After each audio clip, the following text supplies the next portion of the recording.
What's up, everybody? Welcome to this week's episode of the B3 Podcast. I'm your host, Brett, and I got Matt GPT with me. We have our show partners, Elite Nutrition. Check them out at EliteNutritionOmaha.com. Use code B3 at checkout for 10% off. Go to the store in Omaha or Lincoln, yell B3. Get a free shaker. And 10% off. We also have Rosewood Block to make the best cutting boards at barbecue, fully customizable. Check them out at rosewoodblock.com. Use code B3 at checkout for 10% off there also. And D&D Beef, they're local to Omaha, but ship nationwide. Check them out at dndbeef.com. Use code B3 at checkout for 10% off there also. And we have Omaha Barbell, the real Midwest mecca of still fitting more equipment in here. Yeah, did you get some more? Yeah, I got it's that multi-hip machine that you can do back extensions, but you can load weight. You can do back extensions like a glute ham raise, and then it has like a loading pin that you can hold on to. Oh. Yeah. Which leads into our topic for today. I put up a post the other day about stupid comments about you shouldn't deadlift. And that stupid comment was by Robert Oberst, I think, and was it Eddie Hall? It was a long time ago. Was it Eddie Hall too? Maybe. Something about if you're not a competitive lifter, you shouldn't deadlift, which is like the dumbest thing I've ever heard in my life. Yeah. I get where they were coming from with it, but to the same extent, like... and I don't even mean like you should trap bar deadlift instead, because for anybody else, a trap bar deadlift is not the same. Very different. It is a squat with your hands at your side. No, I think I could get more on board with it if it was you should avoid like 1 rep maxing deadlift unless you're going to compete. There's that, yeah. I would actually say if you just were older or whatever as you're aging, like a modified sumo is probably the best deadlift. Yeah. Because that's how you're going to pick everything up. Yeah. So if you used like a landmine and held onto the barbell, where it's actually down in between your legs, but there's more benefits than just being able to pick things up. Yeah. And I mean, I think most of your balance comes from your hips. Maybe generalizing, but I think most people, if they're not trying to 1 rep max, are not moving sufficient weight deadlifting to hurt themselves. Well, and we all know that the old you're going to hurt your back when you deadlift is a poor technique. Yeah, that's a technique thing. Yes. So I think as you get older, we have tons of older people that train here with different trainers and work out here. And I mean, when I say, I mean people in their like 60s, 70s, 80s that work out. And yeah. But your hips are where most of your balance comes from. If you're ever doing like a single leg RDL or a squat and you're standing on one leg and you feel off balance, squeeze your butt and you're probably going to balance yourself out. Mm-hmm. So you can make your hips stronger by squatting and deadlifting. Yeah. Even RDLs, back extensions. Like a 45-degree back extension we've talked about before is like one of the most underutilized pieces of equipment. Yes. And like a sumo deadlift, I don't know. I was trying to think of like how to translate that to like everyday activity, right? Like if you're going to go pick up a box off the floor, you're going to probably go like a modified sumo. So in between wide and conventional, and you're going to have your hands between your legs so you can pick up the corner or the edge of the box or a dresser or whatever you're picking up. Yeah, because generally whatever you're picking up, the weight is going to be in front of you. Yes, it's not going to be at your sides with handles. That'd be fucking cool. Yeah. Just like a little shovel that you could scoop underneath it. Yeah. Yeah. Yeah, that'd be legit. But they do have those straps you can like put under a fridge and then you put it around you. Yes, I use those a bunch. Yeah. Which are, handy. But I just think that that's the problem with whatever you want to call influencers. I think they just say things to see if people will do it. Yeah, I don't remember the entire conversation because like some of it could also be taken out of context because it could have been like, hey, don't deadlift, there's no ROI if you're going to try to do 1 rep maxing and not compete. Right? I don't know the whole context, but yes, like there's something. What we talked about, was that last week? We were talking about just like you got to be flashy and say shit. Yes. To like get caught up. Yeah, dumb or exciting stuff gets reactions. Yeah. But the sad part about that is it misinforms. It does. And it's particular with the deadlift, like there is a huge ROI. Like I remember back when we were training a lot more, call it the mid-teens, like I built my patio at my house and I had to haul, I think we ended up with like 12 tons of rock and sand around. And I had several friends come and help me who were various fitness levels. The CrossFitier folks I thought would be better, but they didn't have like the strength to do it. They had the aerobic capacity and heart. I was never going to say they had the heart. They had the heart, yeah. Heart and desire to do it. They had the heart and desire, but like, so like I outworked all of them, and I think it largely because like deadlifting, like especially wheelbarrowing, like that's very similar to a deadlift position where like you have to keep your posterior chain locked in to like effectively move that and stuff. Yeah, deadlifting, farmer walks, all that stuff. And all that stuff. But it was like moving all that rock, like I could just keep going and keep going all day long. Well, I found that even as like powerlifters, when I was in peak powerlifting shape, and if I was doing something like helping somebody move or doing like carrying a bunch of stuff, you hit the anaerobic threshold and then your body takes over and then you're fine. Like the first like 15 or 20 minutes, you can't breathe. You got to get that heart rate spike. And then once you get past that, it's weird. Then you can just keep going. Mm-hmm. Like it doesn't. So like your body's not fast, but it's steady. Yeah. Like your body's like a weird thing that people are like, oh, like you just do this, you're not in shape. Actually, like you can just keep going. Yeah. That was so on that very specific topic, the couple little jiu-jitsu tournaments I did, that was one of the things BJ said. Like, yeah, because I almost saw you die there. Yeah. Yeah, you were like purple. That was rough. Yeah. But like warming up, I saw some of the guys like really fucking getting after it before their matches. And I was like, what the fuck are they doing? And then BJ told me that, and he's like, you should probably do that too. And I was like, okay, well, I don't have much gas to spend and stuff. But yeah, we did that for the second one, and it was a way different feeling to like kind of get that spike. And you get some like the adrenaline dump and some of that stuff out of the way, but you get that, what'd you call it? The anaerobic? Anaerobic threshold. Yeah, the anaerobic threshold. Like you get this huge, like it's almost like an overreaction to the activity. And then your body kind of comes down and then you level out. And like the matches after that felt so much better. Like I did not turn purple and almost pass out. Yeah. Yeah. And you can kind of keep going. It's a weird effect your body has where it kind of starts to regulate itself out. Mm-hmm. But just along with the strength, and I tell everybody, and everybody should, when you deadlift, when you're doing your warm-ups and everything, pull double overhand for as long as you can. It's like free grip training. 100%. And they've also had those studies that grip strength shows longevity and blah, blah, whatever, but also another way. So just deadlifting alone, you're building hip strength, your grip strength, low back, usually upper back, legs. I mean, it's a full body workout. And contrary to like what everybody wants to think, and I know Ron's going to be all about this, the bench is not the king lift. Deadlift will always be the truest sign of strength. Yeah. Because there's no eccentric movement to help you preload. You're coming. That's why it's a deadlift. It's just dead weight. A squat, you're eccentrically loading the same amount of weight on the way down, so you build up a reversal strength, kinetic energy. Yep. Bench is the same way. Deadlift, you're just lowering your body weight, trying to pick up a heavier weight. Yeah, yeah. Deadlifting, I think, is just I mean, it's cool.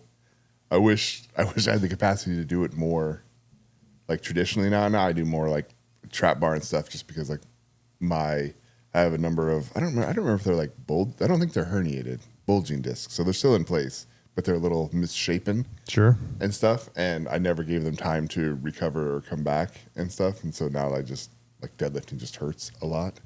But I'll use like the wagon wheels and stuff, so I get a little bit that extra 2 inches helps. Yes, and stuff. 2 inches is a lot. It's a lot. And stuff. So, but like, still try to traditional deadlift that way. But like, it's just, yeah, you just get so much, and like the core bracing that you develop doing that, being able to like stabilize. Mm-hmm. And then I think you throw in some RDLs also. Is also good for. Now, what's your feeling on RDLs and the range of motion you need to achieve? I think once you feel a good stretch, you can come back up. Okay, that's what I thought. It's like you don't have to like touch the floor. Now there's some people, like I had a new client the other day, and she's like, I'm like super, so she can just like touch the floor and like not. So sometimes you got to put people up on blocks.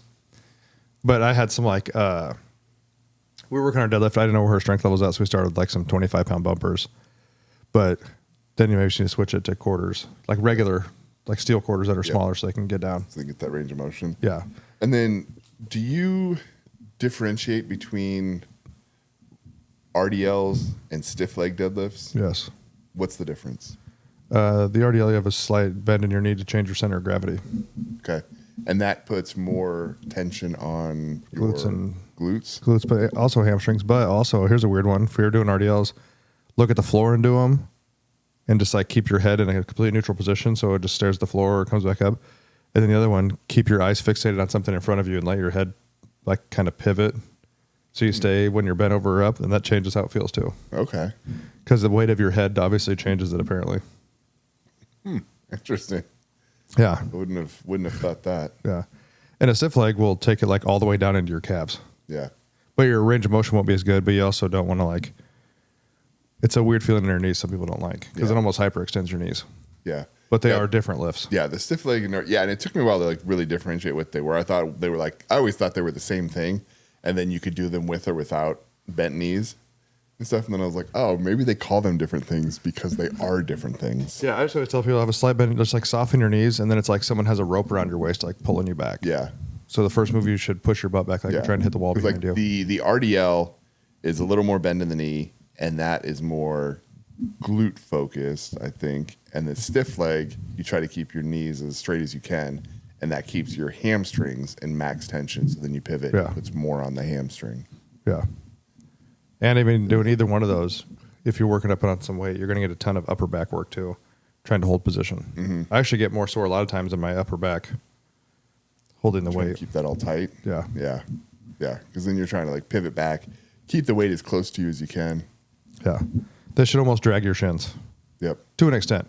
It doesn't have to. Just let your arms hang. Yeah. Like Ed used to do one where he would come down and let the weight come out away from him and then come back up. And that's a different feeling too. Yeah. So I remember we did that after one of his seminars. And we were like, bro. Yeah. So if it's coming down your shins, let it almost swing like out, not swing, but let the bar kind of travel out almost in front of your shoes. Yeah. And then come back up nice and controlled. And that's a different feel. Yeah. It was like, as you come down kind of like you're trying to push the bar towards your toes. Yeah. And then come back up. And I mean, you get something, I guess it's a little different because the angle is weird, but that, I don't know. Oh, the rack I have out there that does the Vogel pull thing. Like that one's gnarly. And so that's meant to, actually you could set it up the other way too. So it pushes the weight away from you, but you can do that on your own. So that's why I put it in the rack that same way. Yeah, that's a different feel too because that pulls the weight, it's on a rail and it pulls the weight away from you coming up. Yeah. So it's kind of more in your upper and mid back. Yeah. Yeah, I agree. I think I don't have anything against deadlifting for normal things. The only piece I would say is like, unless I guess the one reservation or caution I would say, like, I don't think there's a huge ROI or maybe a big enough ROI for most people to do single leg deadlift or not single leg, single rep deadlifts. Yeah, no, you don't have to you're like a working max to compete. But I think even with like 5 sets of 5s, like you can still go fucking heavy. Yeah, I think you should still do some heavy weight. Like yes, yeah, I don't think there's anything wrong with that. But yeah, having a barbell in your hand is different. Way different. And I think you should do single leg stuff. Yes, like one of my clients, we've been doing some single leg stuff just to work more on balance. Whether it's single legs, fucking gnarly. Single leg RDLs, single leg squats to like a higher seat if you need to. Yeah. Single leg calf raises without holding on. Yeah. Putting that stuff to build balance because we all need balance. I mean, I fell down the stairs yesterday. So I fell down like one step, but onto the concrete floor. So, but yeah, see, but if I would have been working out, it might have hurt more. Right. For sure. Yeah. Yep. 100%. Yeah. That, the GBRS program that I've been doing for a while now has a shitload of single leg stuff. And the fatigue my ankle and lower calves experienced when I first started doing all those was fucking off the chart. Yeah, it's especially like, or if you start doing like more like high rep, like calf raises, your arches will burn. It's like when you first start jumping rope. Yep. But I read a thing, and I don't know if you've ever seen it, where they talk about your calves are the heart of your lower body. Have you ever seen that? I think I've heard something like they have similar muscle fibers. And it helps pump the blood back up through your body. Yes. So that's 100% sure, that part of it. Because like post-surgery, and Aaron talks about it all the time, of people like anytime someone's post-surgery laying in bed, they're like, pump your feet. Just move your feet to get that stuff going. because it moves around the blood, gets the blood out of there, but also people get like lower leg swelling just throughout the day and stuff. And so the only way that you clear that from your body is through the lymphatic system. And the lymphatic system is like manually squished by the muscles moving. And so like if you don't move your legs, it doesn't work. So that's why like walking periodically throughout the day or sitting there and just doing like even like the little bicycle thing under the desk, like that moves, that gets your calves to move. But yeah, that contraction is the only way you get some of that fluid to move out of there. Yeah, gravity is working against your body the entire time. 100%.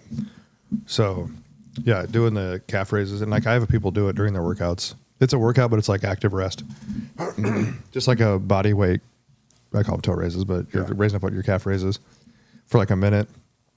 But I had where like it wasn't like plantar fasciitis, but my heel was kind of bothering me, and I started doing like seated weighted calf raises. Seated weighted calf raise. Like on the seated calf raise for reps, and that all went away. So I think but that's coming down to like a full stretch. Yeah. And then coming all the way up to a full contraction, just slow. Doesn't have to be max weight. I put like a 45-pound plate on there. Yep. But a seated calf raise also helps stabilize the knee joint because the muscles of the calf all tie into your knee. Yep.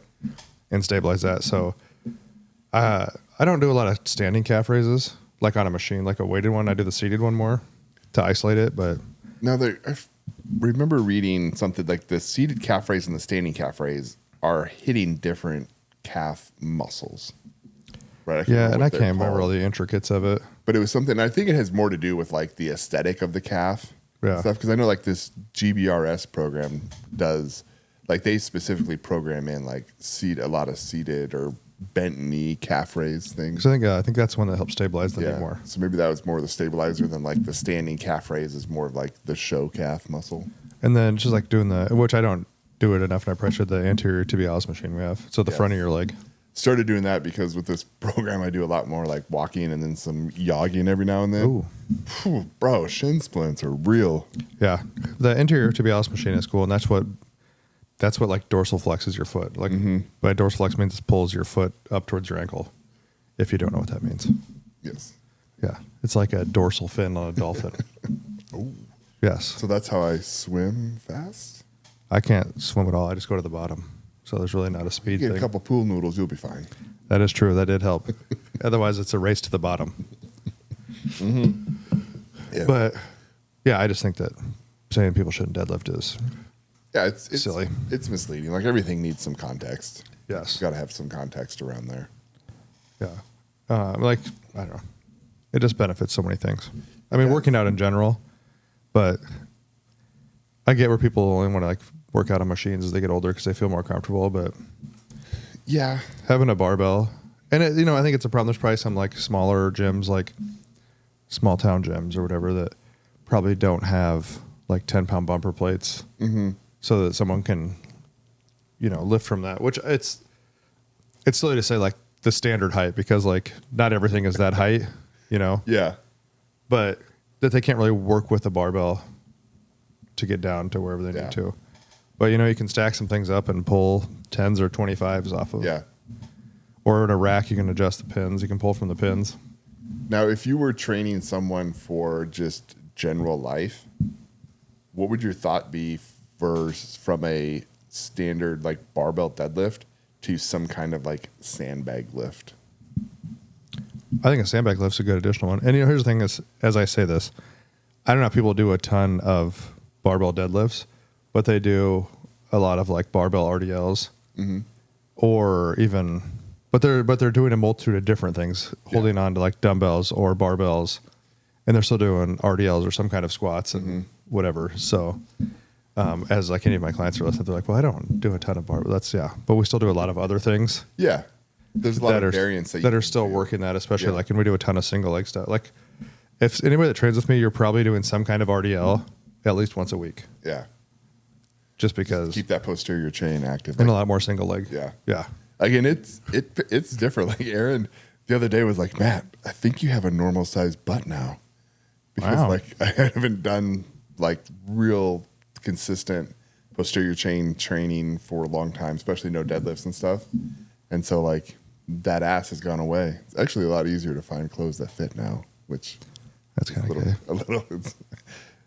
But man, I had to size up. So I can wear like probably a 40 waist, but the ass isn't big enough still. So I got to go 42, and then they're a little bunchy. Before I had to wear a 44 in order to have enough ass room, and then you had like the weird droopy front crotch areas, like everything. Buying jeans was always terrible. Yeah. And then do those fit? They're an athletic cut. Yeah, if you want to see like how much changes in my pocket, then yes. Right. I do like. I appreciate that there's more relaxed fit styles now.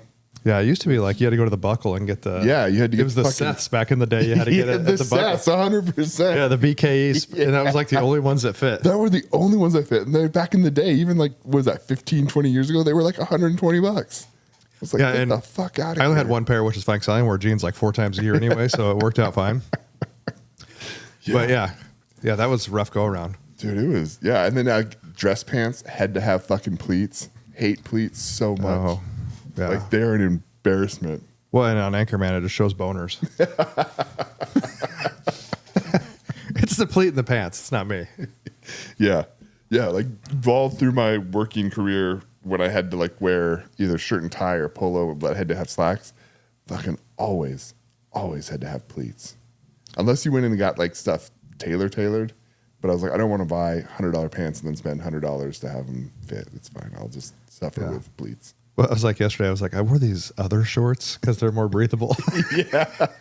How'd they work out? I think they're the sweat shorts that I love wearing, like the sweat shorts. Yeah. But they hold heat. Yeah. A lot. Yeah. I recently found, so like Duluth made a short, I don't remember what it was called, but I had like 4 or 5 of them and have since like ruined a number of them over the years. But they don't make that plant design anymore. And so I had to find like another short. And so I probably ordered $300-$400 worth of shorts off of Amazon of like just different styles. Ran them all through the paces for a while. Finally landed on, I think the brand is True Work. It's True and then WERK because why not? Yeah. But those have like a little bit of a stretch to them, somewhat breathable, durable. They got pockets. You can't go with the light colors though. No, I went with we'll call it the Carhartt khaki. Yeah, because it shows the old swass, the fucking ass sweat. Big time. Yeah. Big time. And Erin gave me shit. She's like, Matt, I saw you order new shorts. I think they look nice. I'm like, yeah. And she goes, you got 5 pair? And I go, yeah. And she goes, they're all the same color. And I went, yeah, it eliminates choice. Yes. I'm going to put on my short. Did you get black? Nope, I got the Carhartt khaki color. That shows ass sweat? It does a little bit, not nearly as much as some of like the lighter colors. Like the other shorts that I rocked for a long time, like any fluid gets on them and you can immediately see it. And the absolute worst is that most like bathroom sinks are right about dick height. Yep. And stuff, and almost all sinks, especially like with all the travel and stuff, like airport sinks. There's water everywhere because nobody gives a fuck. Yeah, because nobody gives a fuck. And so I would bump into the sink all the time, and it would just immediately look like I pissed myself. Yeah. And I wanted to walk around with a sign that was like, "This is not mine. This I is did not my do pee. this." It's someone else's. Yeah, this is someone else's pee. Yeah, and it's like at some of these like shooting competitions we've been doing, you can really, in the first time you go down and it's hot, you can learn what shorts not to buy. Yeah. Yeah, it is. And then people are videoing, and I was like, whew. Boy, you can see You can see all your stuff. all of it. It is a mess. True. Yeah. True. But yeah, that was a Yeah. So go deadlift. It's fine. go deadlift, pull double overhand, Yep. do some RDLs, learn some good technique, because like I put in that post, you're going to pick things up for the rest of your life. Right. Right. And be limber. Like the bend over and touch your toe stretch is also the most underutilized stretch, Yeah. because that's how you're going to pick things up that you need to pick back up. Yeah. Like you're not always going to brace and squat and Yeah, push your leg. you're going to drop a piece of gum on the floor. Someone brought up, what were they?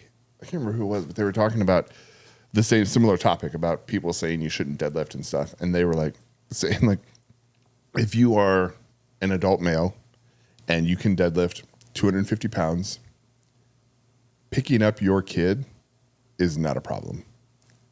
Like your chances of getting hurt, like reaching down and picking up your child, not a problem. Yeah. Like your potential injury from doing everyday stuff, if you're, can deadlift 200 pounds. I don't know what the like standard weight should be, but like just say if you can do 250 pounds, like there's not much that you're going to pick up on a regular basis that's even over 100 pounds. Yeah. So like you'll be set. But also as an adult male, I think you should be able to deadlift more than 250 pounds I think so too. to be considered a man. What is it? What's the weight that you think? And is it based on body weight or it's like, fuck that, there's no scale? No, because I've seen some of these fucking lightweight kids in here like pulling massive weights that are, you know what I mean? I think you should be able to pull 3 plates as a gym standard. Yeah. As a fucking adult male. As like just an everyday life. So is that like a bench 2 plates, pull 3 plates? Yeah, I think that's and then what would be your squat standard? Even though like squats for the average person. Yeah. Yeah, squat's a tough one though. I think you should be able to squat 3 plates too. I think 3 plates, maybe not totally to parallel and stuff, but like a good range of motion. I'll go 275 even. All right, that's fair. 2 plates and a quarter because you're usually going to deadlift more than you're going to squat. Yeah, that's fair. I think if you can do that, you're in pretty good. You should be able to unrack 275 confidently and not be shaking. Yes. And yes. Squat down to some kind of, not just slight knee bends. Yeah. Right. Yeah. Right. So, and I guess, if you haven't really done a lot of weight training, you just got into it as you got older, like there's probably some exceptions to that rule. Right. But like you're working towards that, right? Like we all started somewhere. Like we didn't just, the first time I picked up a weight, it was like, oh, I did 225. Yeah, I win. Yeah. Like I think actually, your goal should be to continually get stronger. Mm-hmm. Like I had a client of mine that, he texted me the other day because he did a pull-up. Fuck yeah. Yeah.